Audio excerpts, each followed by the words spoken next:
Right off the bat, the OKC Thunder's campaign to win back-to-back titles has looked as dominant as expected. From the start of the season up until the commencement of the NBA Cup, the Thunder have only lost once in 25 games, and within that same span of time, OKC has posted the 5th best offensive rating, the best defensive rating, as well as a plus 17.2 net rating, which is the best in the entire NBA, which at that time was also nearly double the net rating of the then second-place team Houston Rockets. However, things have changed a bit. Since the commencement of the NBA Cup on the 13th of December up to this point, the Thunder have lost 14 of their 48 games within that span of time. Well, sure, within this period, the Thunder have still posted the best defensive rating in the entire league, but then their offensive rating has dropped down to number 10 and their net rating has also slid down to number 5, and this has led to critics undervaluing OKC's case as repeat champions. But then, this is also when the critics have to slow down, as it's not like the Thunder just went full Space Jam and lost their talent. Instead, it was OKC's medical chart more than anything that has basically allowed the rest of the NBA to catch up to them over the past 3 months. Just look at how many games key players have missed during that same span of time, beginning the 13th of December. Reigning MVP SGA has missed 11 games, All-Star Jalen Williams has missed 28 games, second-year standout Ajay Mitchell has missed 23 games, starting big man Isaiah Hartenstein has missed 26 games himself, and even role players Alex Caruso and Jay Will have both missed at least 14 games each. But then, all in all, the Thunder still won 34 of their last 48 games, with basically half of the team injured within that same stretch, which is very impressive. Obviously, the Thunder are always expected to hold up defensively. Even when Hart missed time, Chet Holmgren was there to carry the team's rim protection, and when both Lou Dort and Caruso were unavailable, the team's plethora of lengthy perimeter pests were present to make life hard for opponents. But the truth is, OKC could have lost a couple more games here and there with their main shot creators injured had it not been for the emergence of some key Thunder role players on the offensive side of the floor.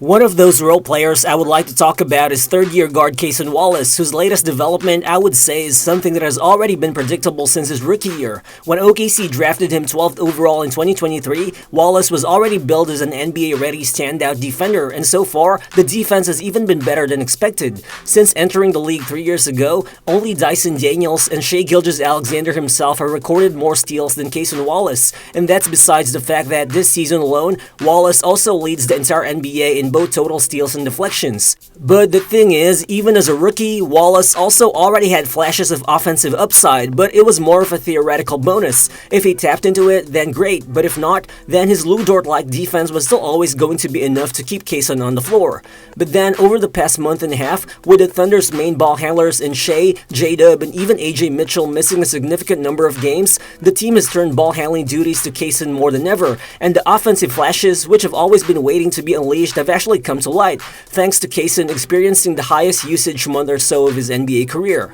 Beginning in the month of February up to this point, Wallace has actually registered the career-high 18.7% usage rate, significantly up from his 14.8% usage for the whole season, and within this same stretch over the past month and a half, Cason has recorded an impressive 93 total assists while only having 27 turnovers, which translates to a 3.44 assist-to-turnover ratio. For context, that is the 5th best assist-to-turnover ratio in the entire league since February among all players to average at least 25 minutes played per game, only behind Emmanuel Quickley, Dyson Daniels, Derek White, and De'Aaron Fox. Well, this isn't really surprising to me because Wallace has always been a solid decision maker with the ball in his hands who doesn't really make wild passes. He's never flashy as a playmaker, but he always makes fundamentally sound high IQ reads. In transition, he's a blur on the floor, but he doesn't hesitate to make a pass to a teammate who's got an open lane or to an open shooter in the corners. And in the half-court, he's always been a solid connector who always makes the quick pass at the slightest hint of defensive rotation. But what's actually been more impressive is that over that same span of time within the last month and a half, instead of being just a connective passer, we've seen Cason acting more as a pick-and-roll ball handler when the game slows down in half-court. Since the start of February, Wallace has acted as the ball handler in 30.4 pick-and-rolls per 100 possessions, which is significantly up from the 10.9 pick-and-roll possessions per 100 he played before this stretch. And Cason's brilliance as a decision-maker out of ball screen actions has been very apparent within this same span of time. Cason's first look when dribbling out of the pick and roll is at the screener's defender. When the opponent guards in drop coverage and sagging back towards the basket, when Wallace sees space, he takes it and just attacks the lane. But if he sees help or a double approaching, Cason will not force the issue and instead make a timely pass to an open teammate.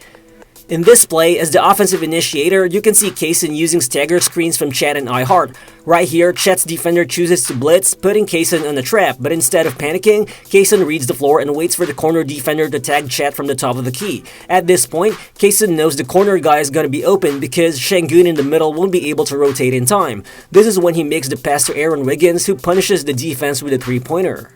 Then, in this play, you can see Cason using the ghost screen from Kenrich Williams to start his attack. Cason uses his speed against LeVert, which then forces the corner defender to make the rotation. This prompts Cason to find Jared McCain on the corner. LeVert tries to recover on the closeout, but McCain goes for the quick sidestep as he drains the three-pointer.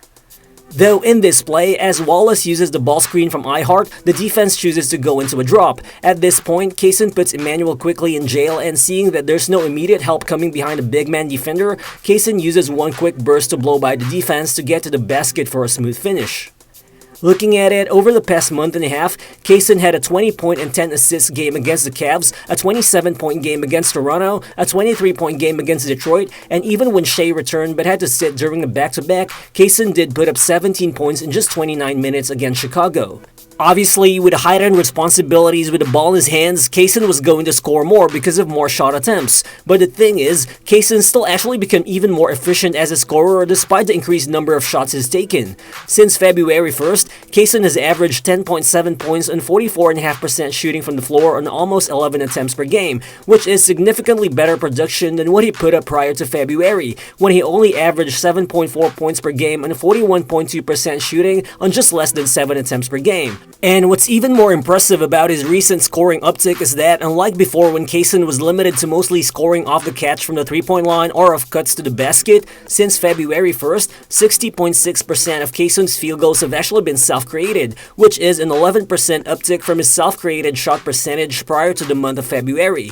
Well, with Cason having more chances to initiate the offense as of late, he's gotten more runway to get his offense going from the point of attack. Cason reads driving lanes really well and knows the best way to attack gaps in the defense, which allows him to use his underrated speed when trying to drive into the paint. Sure, even for a guard, Cason doesn't have the quickest first step, but he has such effective burst off the dribble which allows him to get past defenders. And while he also doesn't have elite pop off the bounce, even at just 6'4", he's got solid balance and upper body strength which allows him to protect the ball when he attacks the paint, on the way to using a variety of angles to make some crafty finishes when he gets near the basket, even when facing much bigger defenders. Here, as he gets the pass from Chet, watch how Cason uses that quick burst against an excellent defender in Colin Murray-Boyles, and even before Scotty Barnes can stifle him on the help, Cason gathers the ball and uses one quick extension to split the defense before finishing unchallenged at the rim.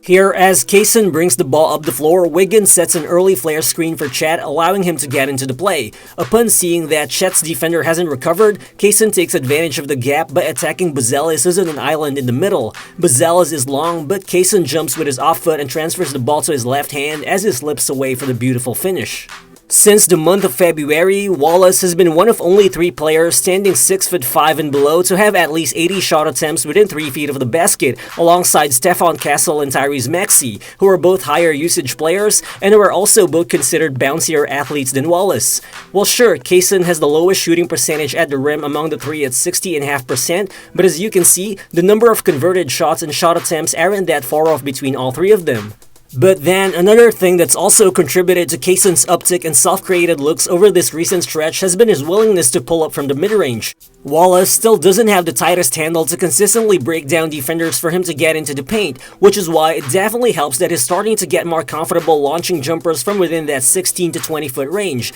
And as is displayed, Cason has just enough juice off the dribble to shake off defenders, whether it be guards or wings, to create separation for those mid-range pull-up jumpers. But obviously, what would really allow Cason to set himself apart as a shot creator will be his development as a pull-up shooter from deep. The thing is, Cason has always been a solid outside shooter with consistent mechanics and a fluid stroke. He's a career 37% three-point shooter, although obviously that has mostly come with him being a catch-and-shoot type of guy, with almost 97% of his three-point field goals having been assisted to this point. Although again, during this recent stretch beginning in February, with him initiating the offense more, there have been a ton of instances when Cason has been dabbling with self-created three-pointers, whether in situations when he just suddenly pulls up in early offense or when he utilizes some quick handoffs or ball screen actions, wherein he's just learning to take advantage of that quick window when the defense allows him space to launch a shot from deep. Last season, Cason actually converted 37.2% of his above-the-break three-pointers, and while the shooting percentage is lower at 33% this season,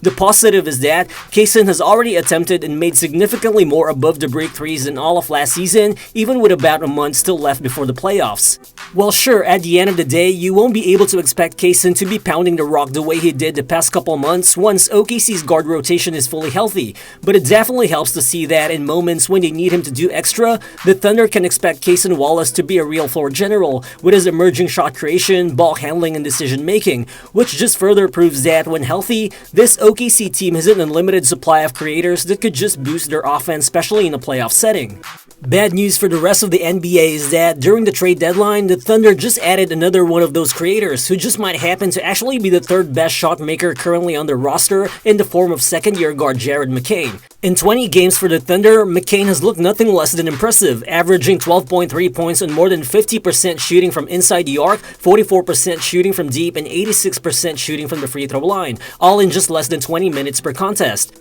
After spending large chunks of the first half of the season stuck behind Tyrese Maxey, VJ Edgecombe, and Quentin Grimes in Philadelphia being parked in the corner by Nick Nurse, in OKC, McCain has had the chance to just stretch his legs, moving with and without the ball more, and a route to scoring at least 20 points 4 times in his first 20 games for the Thunder. Well, the stark contrast with the Philly and OKC versions of McCain can be seen in the numbers, as before the trade, in 37 games with Philly this year per 36 minutes, McCain only put up 14 points and just 48.3% effective field goal shooting. But in his brief stint with OKC thus far, McCain's been putting up 22.9 points on 59.4 effective field goal shooting, a mark which is even higher than what he put up during his rookie year in Philly when he was an early Rookie of the Year favorite. Basically, the player didn't change, but the situation did, as in OKC, Coach Daigneault has allowed McCain to play with a freedom that was nowhere to be found for him in Philly, and the Thunder have mostly done this by using McCain in actions that puts his shot creation and ball handling in full display. So far, as part of the Thunder, McCain's already received a total of 42 dribble handoffs, a massive jump from the mere 8 dribble handoffs he received in 37 games with Philly this season. The Thunder are basically using McCain like Isaiah Joe, wherein they're setting him up with advantages as he comes off those quick ball screens and passes from the Thunder's big man. But the difference is, McCain is just an elevated version of Joe with more shot creation and better handles. In this play, McCain uses the side dribble handoff from iHart, and with iHart freezing Christian Brown on the screen, Jamal Murray is forced to make the quick switch. Watch McCain shake him off with a hesitation as he just opens up a driving lane for himself where he gets enough space to launch the floater. This time, you can see McCain using the handoff from Jay Will to get the defense into a drop. With Colin Sexton now behind him and with a slower big man now in front, all McCain has to do is use his speed to get an easy shot at the basket. Crazy thing is, there are a lot of instances when McCain doesn't even need to touch the paint to score out of those dribble handoffs because with his unlimited range, most of the time, OKC's big man can simply pitch the ball right to McCain's spot, where all he needs is the slightest of windows for him to be able to launch a long three-pointer. But then, McCain also isn't the type of shooter to just idly stand by and wait for the ball to come to him, as is one of those scorers who effortlessly combines on-ball shot making with off-ball movement, making him such an effective relocator in space and such a great fit within the Thunder's multiple ball handler scheme. Here, watch McCain using the side dribble handoff from iHart. This allows him to have a driving lane to attack Jarrett Allen on the baseline, but with his paint gravity, the lane gets crowded and so he doesn't force the issue and kicks the ball out to Wallace at the wing. But immediately, McCain relocates right at the corner, ready to catch the outlet pass from Wallace as he drains the three-pointer against the late closeout. Also, in this recent stretch beginning in February, again with a lot of OKC's ball handlers missing time, Coach Daigneault has been able to deploy McCain as a pick-and-roll creator on reasonable volume. With the Thunder, McCain has already been running 6.8 pick-and-rolls per game as a ball handler, which is a jump from the 4.4 pick-and-rolls he run with Philly this year before the trade. And because McCain is such a threat to pull up from long range when he's acting as the pick-and-roll ball handler, defenders have no choice but to pick him up high on the floor, and in turn, McCain has effectively used those defenders' backward momentum for him to size him up off the dribble and route to him getting to his sweet spot, which is the mid-range. Since being traded to the Thunder, Jared McCain has shot an impressive 47.8% from within 3 to 16 feet of the basket, which ranks in the 85th percentile of the entire NBA since the trade deadline. So now, as it appears, McCain just might be the all-around 3-level scorer off the bench that this OKC team needs to continue their championship trajectory in the playoffs. And while McCain's scoring grabs the headlines, he's also proven so far that he can fit in as a useful cog as part of the Thunder's elite defensive system, even though they're not expecting him to play lockdown defense the way Lou Dort, Cason Wallace, or Alex Caruso does. On the defensive end, McCain has made sure to be on the right spots, taking advantages of opportunities to disrupt passing lanes, while also being handsy and physical against ball handlers, while basically just playing a kind of defense that will make him much more useful in the postseason.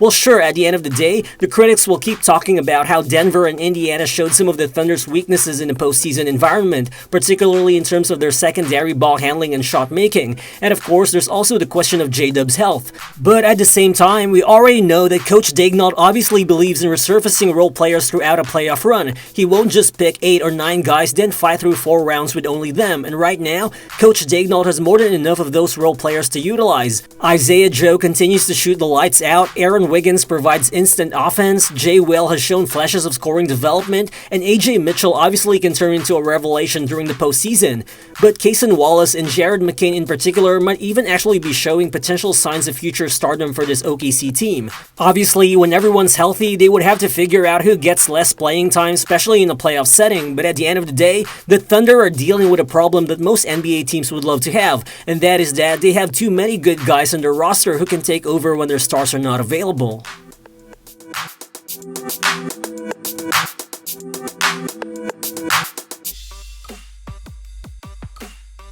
Thank you guys if you've actually made it this far into the video, but do you actually believe that the OKC Thunder can easily go back-to-back this season? Feel free to drop your thoughts in the comment section below, and again, if you're new to the channel, please consider subscribing as well. Again, this has been Real Balls, and I'll see you in the next video. Peace.